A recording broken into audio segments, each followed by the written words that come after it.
This week on Ignition GT, can lowering the speed limit make South African roads safer? Personally, and maybe people are gonna at me after saying this, but I think, we could benefit from a reduction. Oh, I'm gonna have to vehemently disagree. Because Two American icons go head to head in a proper Western showdown. that's one thing I love about the Mustang. You can hear that engine noise, that roar. That sound. And Volvo's flagship EX90 joins the company's ever-expanding EV lineup. In my opinion, the interior of the car is magnificent as well. It's really, really well appointed. The plushness of the leather, the build quality, you can't get better than that.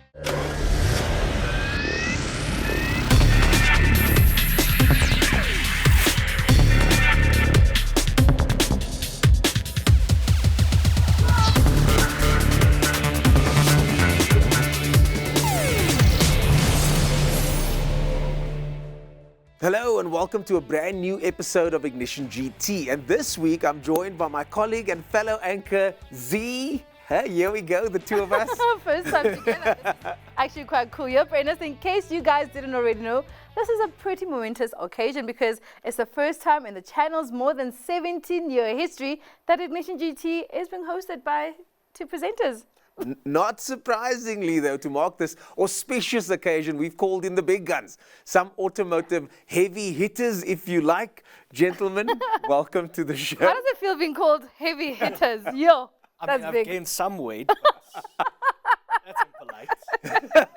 And I prefer legend. Oh, legend. I love think it. the man got a podium at the recent GR Cup event. We can start there. How was that and how's the program going? I'm now seeing that this series is really starting to grow and get Eating legs. up, yeah. Yeah. We started out with the Toyota GR Cup. Literally, the whole idea is to see if they can turn the regular car guy into a race driver. Yeah. And I'm one of the... Are they winning? Yes, indeed. Based on the past weekend's action, it's really fun. We're on the third race now, Yeah. and it's time to heat up. The guys are getting more confident. It's on. Yeah. And when it comes to that series, I noticed that they're now starting to offer packages where young drivers can start to come on board. How's that Yes, going? indeed. Yeah, we've got three classes. So it's our media class in ERS. We also have dealer guys who sell cars. They can also race, and then we have a development side. So these are youngsters, as young as 15 in some cases. Behind those Toyota 86 GR, and for them it's literally about getting the experience to become professional racing drivers. So anybody can actually just pay up and get in there. Yeah. Well, Brendan, are you actually excited to get into racing? Would you even try it? Or are you somewhat of a guy who sticks behind the speed limit? Well, I was just gonna say, let me stick to the speed limit. Safe, not have to wear a crash helmet. But who knows? Might be nice to, if there's a different formula, maybe if there's a Mercedes 123. Oh, Yeah, I was about to say you love classic cars, so that would be more of your style. That's my thing. And talking about speed limit, of course, there's been a lot of talks and gossip in the ears of, the speed limit being dropped. What is happening there, guys? And what are your thoughts about it? Mr. Naidu. These are your kind of speeds. These are not my speeds. I don't do 60 and 100. Slow and steady wins the race. Yes. Well, basically, in this era of misinformation and disinformation, Sanral has set the record straight and basically addressed rumors that the speed limit will be reduced by 10 kilometers overall, effectively immediately. That's not going to happen. In fact, this was actually just a recommendation from the RTMC some years ago. So, if it does happen, that's going to take a long time. It needs to go through all those parliamentary procedures. Yes.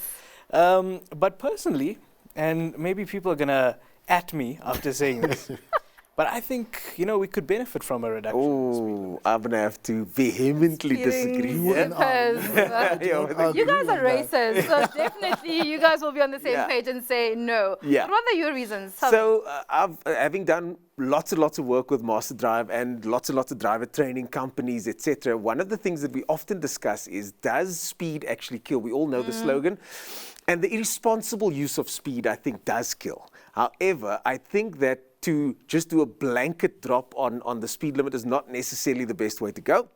And also modern cars, over the years, the speed limit has pretty much stayed the same, but modern cars have become much, much safer. I do think, though, there should be penalties if you 20, 30, 40, 50 Ks over the speed limit. That is absolutely unacceptable, especially in busy sort of places and areas. But to decrease the speed limit, I think more things need to be addressed. Potholes in Joburg need to be addressed. Says the Cape Townian, of course. The way our public transportation system is run needs to be addressed. The way certain vehicles on our roads are driving needs to be addressed. And I think thereafter, maybe then we can look at speed limits. But I'm okay with the speed limit staying as they are. No, but besides, can they control it? Because who's going to control people speeding? So South Africans, we know their love affair with speed.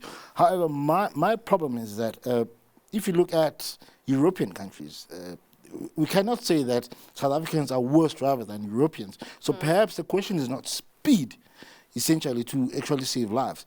I think the bigger problem is roadworthy vehicles. Yeah. Because any vehicle will still crash and kill at 60 or 100. But if the cars are not equipped or not fit enough to handle such speed, you got a bigger problem there. So I don't know. I don't think lowering it will actually help. People will still speed.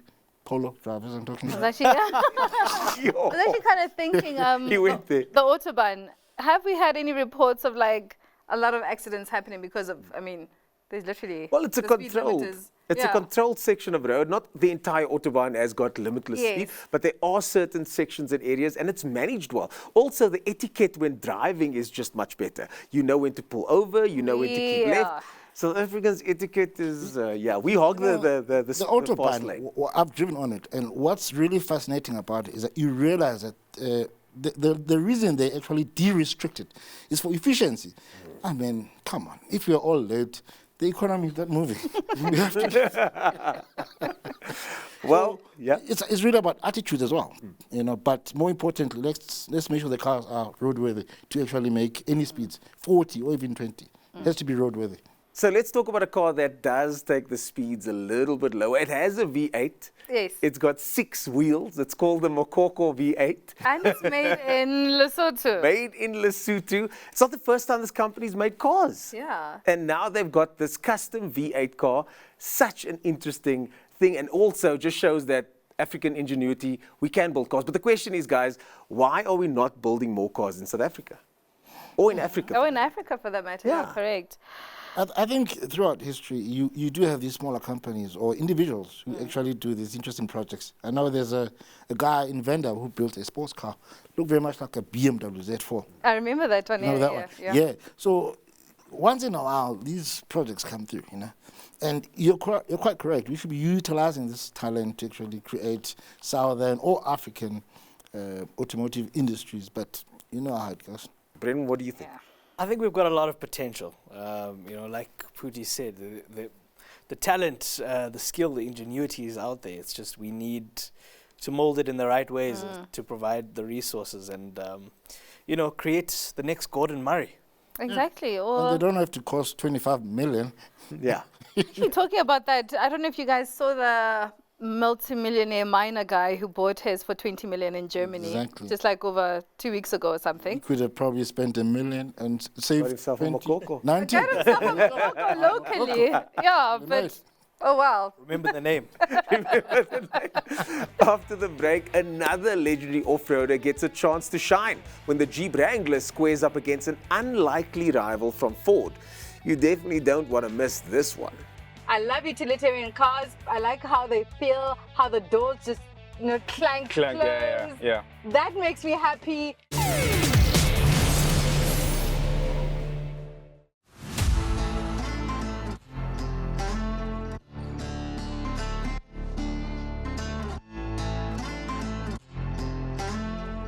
We are in Cowboy Town, and perhaps I should say howdy everybody, because this is a very Americanized location for 2 American legends that we have here behind us. And of course, I'm not alone. I'm with Kumbi, with a legend that I just grew up idolizing. What do you have here? Howdy, I have the 2024 Ford Mustang, and this is every child's dream, the poster car in every room from the 1960s till 2025. This is the Ford Mustang that I absolutely love. You are actually correct there, because I had this car on my wall growing up. And I'm in something equally as legendary. I'm in the Jeep Wrangler Rubicon, and we want to find out, for the price of 1.3 million rand, which car would be your pick? I actually love both cars.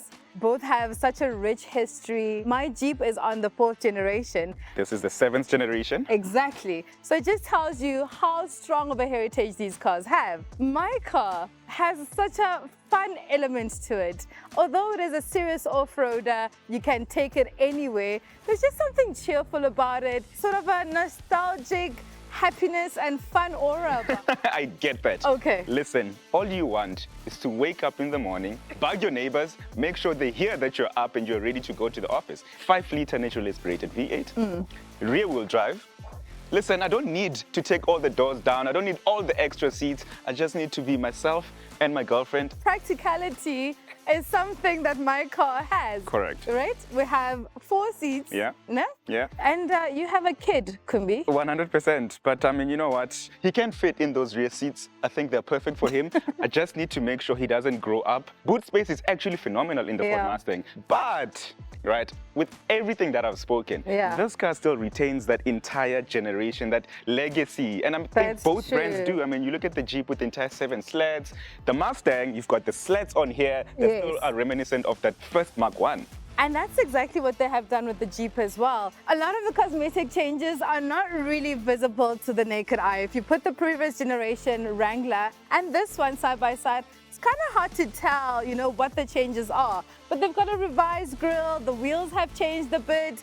So a lot of the change is actually inside and under the bonnet. Oh no, not under the bonnet. The engine has changed, but I want to tell you all about it inside. So let's jump in and Let's go for the drive. The Jeep, the Wrangler, Rubicon. Yeah. Top spec of them all. It is actually more expensive than obviously the Sahara and the Sport. Like, I have stories about this car. I need to hear these stories. I don't think we have enough time for me to tell you stories, but they all really circle around how cheeky, how fun, how exciting this car feels. You literally can just, you know, turn it into whatever lifestyle you want to mold into. Yeah. I love utilitarian cars. I like how they feel, how the doors just, you know, clank, Clank, close. yeah. That makes me happy. Exposed screws, all of that just excites me. That's my look. Yeah. When we get into the car, I don't want to feel like I'm still in 2006. It's like so many touches of it, very rudimentary and very rugged, and it's not lifestyle-y as this car is. Yeah. I think the owners of this car don't care about any of that. Yeah. I don't like the tire noise that comes into the cabin. There's so much tire noise, so much wind noise. Yeah, that is true. But I mean, it serves a purpose because those BF Goodrichs that are on there are going to last you forever. You can go anywhere. I do like the exposed roof. Look at the light that comes in. Woohoo! Because this is a 2-liter turbocharged engine. It is mated to an 8-speed gearbox, and it gives you 200 kilowatts and 400 newton meters of torque. And I do feel like a lot of that is going to attribute to the low fuel consumption. It's not low, maybe I am exaggerating, but it is definitely way better than its predecessor, because that thing chowed. Put my foot on the pedal. Let's see. See that 2-liter turbo go? It does respond quite fast. Shame, it's actually not bad. That was no lag at all. That is quite interesting. I was not expecting that. Okay. Hello, Wrangler. That's one thing I love about the Mustang. You can hear that engine noise, that roar.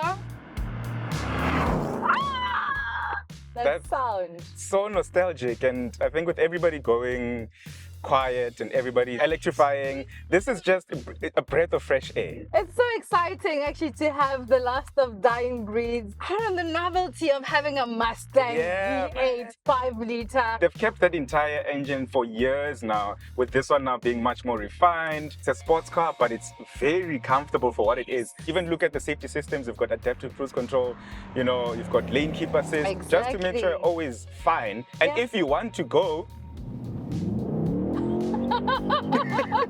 Dealing with a 338 kilowatts. It is dumbed down for our market, and that's unfortunately because of the fuel quality. Yeah. We don't have the we fuel don't get quality. the full 352 that they get in America. Correct. But I think that's more than enough. I quite like the design. I like the interior design as well. Quite clean. You've got a new digital and instrument cluster, some new graphics. The fact that everything now has been housed in that infotainment True. is a drawback, especially in such a fast car. True. You don't want to take away your view from the road for you to now To control actually your... go into the menu Exactly. and look for something. This steering wheel is quite amazing. I do like it. This entire carbon fiber esque around it. It's heated as well. Yeah. This morning it was needed. Then you've got a wireless charger on there. Yes. The seats are comfortable. So it's a great car that's been kind of modernized a bit, but somewhat lost its touch in terms of that infotainment. Of course, you have a button where you can play around with the exhaust noise. You can go into sports, and then you also can go My into favorites. track exhaust on. And that is a Mustang, and I personally feel that there shouldn't even be a quiet mode on here, because when you buy a Mustang, you clearly You're do not trying to be like... quiet. You're trying to be quiet. After having driven both cars, I can say I truly enjoyed both of them for their respective qualities and for what they are. But the mission here was that which car would you take for 1.3 million rand? Yeah, and personally, I'm going to have to give it to the Ford Mustang. I think in a world of so many SUVs, the world is becoming much quieter. I think I prefer that loud, roaring, naturally aspirated V8.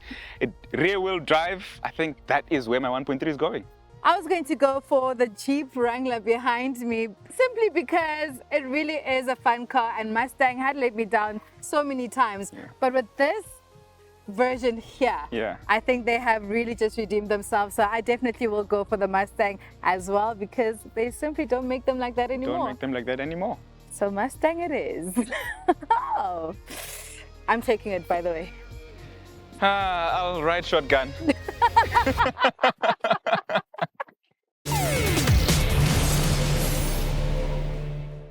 Will our guests agree with Kumbi and Zee's impressions, and which one would be their pick at just under 1.3 million? We find out after the break. Now, if you'd asked me a month before, I might have gone with the Mustang. Yes. But 2 weeks ago, I had this Jeep, and just living with it in the real world where we've got potholes, go with that Jeep.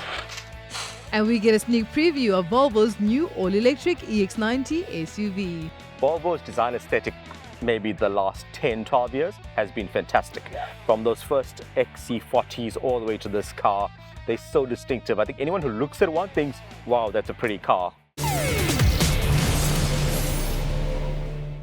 Welcome back to Ignition GT. Before the break, Kumbi and Zee pitted the Wrangler against the Mustang. Certainly an unusual comparison, but with prices that are so similar, not to mention their shared country of origin, can the Ford and the Jeep be considered natural rivals? Ankile, let's start with you. Yo, what a combination. Which one did you like? I must be honest, I would find it very difficult to choose. If it was me personally, I'm taking 650,000 because I've been shopping for a Mustang GT 2016 manual lately. I'd get that and then go off-road shopping because it is difficult to choose, but that's your choice. Which way are you going? Let's be practical about this. You know, if you'd asked me a month before, I might have gone with the Mustang. Yes. But 2 weeks ago, I had this Jeep, and just living with it in the real world where we've got potholes, curbs, all these things, you know, errant taxi drivers, people trying to wash your windscreen. They can't reach the Jeep. In the Jeep because that Mustang is just, it's just too much to live with. It's obnoxiously loud. Yeah. There's just that noise. The novelty wears off Are you after a while. serious? So That's exactly why you choose the Mustang, because of the noise. Thank you don't you, have Zee. enough noise. This is why we sit on this side of the it's studio. noise pollution.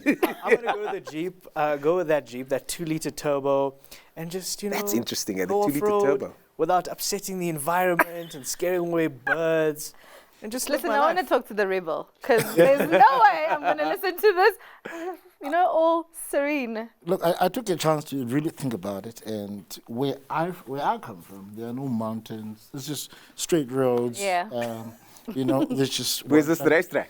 There we go. You know, sometimes I visit a racetrack, you know, and I don't think you could wear a jacket off the road. So I don't know. I'm going with the Mustang for this one. Anyway, well, While Mustang and the Wrangler both exhibit strong links with their respective illustrious pasts, the Volvo EX90 couldn't be further from its boxy ancestors of the 70s, 80s and early 90s. We attended the recent media launch in Cape Town to find out just what sets the EX90 apart in the sea of premium SUVs.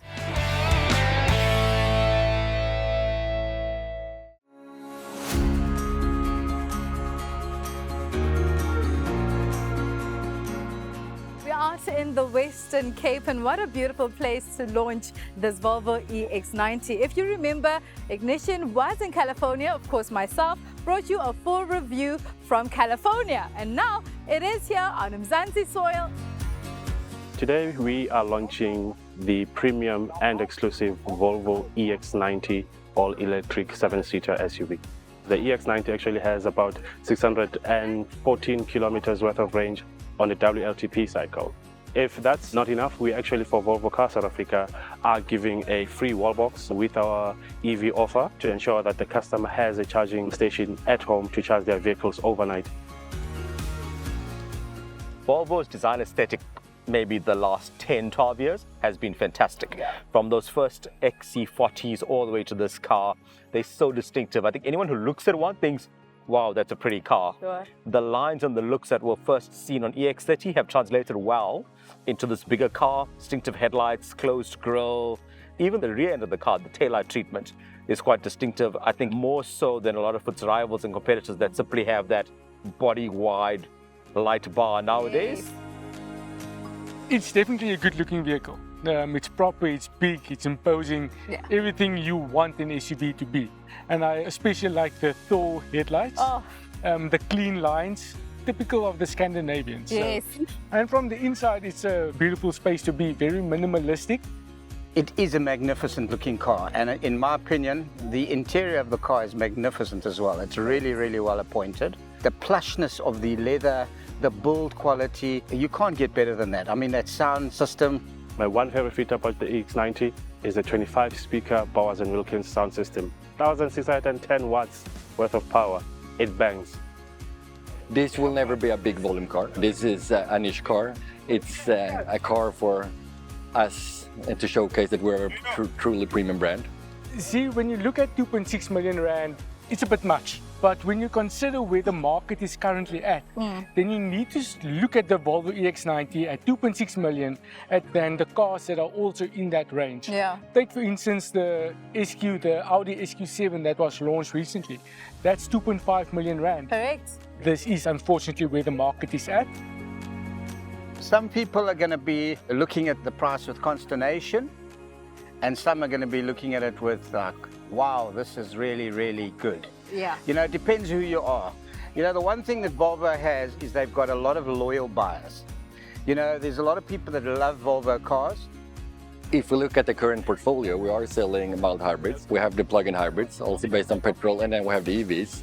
Even in a few years, where we might only sell EVs, we will still service petrol cars, or the old cars as we do today. Let's say our sales of new cars has nothing to do with our capabilities of serving existing cars. We are Volvo, we have all the tools, we have the competence. So as long as we have cars in the country, we will service cars in the country.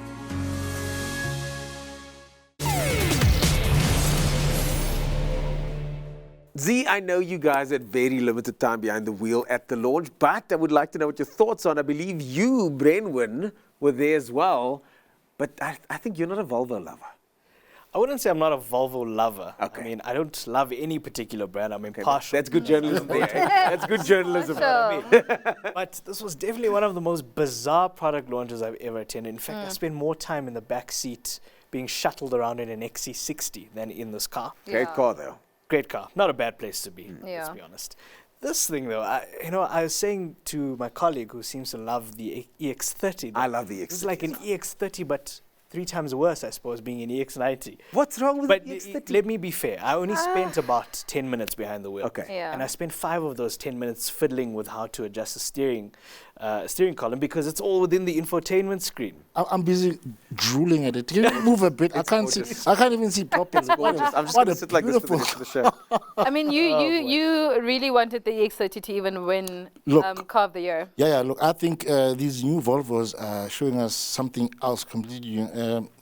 You're quite right. I was unhappy with that because I felt that he really was. The EX30. They forgot to add the E and the 0 when they gave the X. There we go. The typo. Look, I know Brennan hates the whole system working, and to me that's next level. That says this is possible. We don't have control in terms of what vehicles are supplied to South Africa. We may say, okay, we don't want EVs, but if the suppliers or the makers are making EVs, that means we're going into taxis. We're all driving into Mamelodi Golfs. Why are you picking on Mamelodi? First of all, stop there. I actually want to end this chat because I'm driving a Golf soon, and I just wonder, you're going to Mamelodi with this?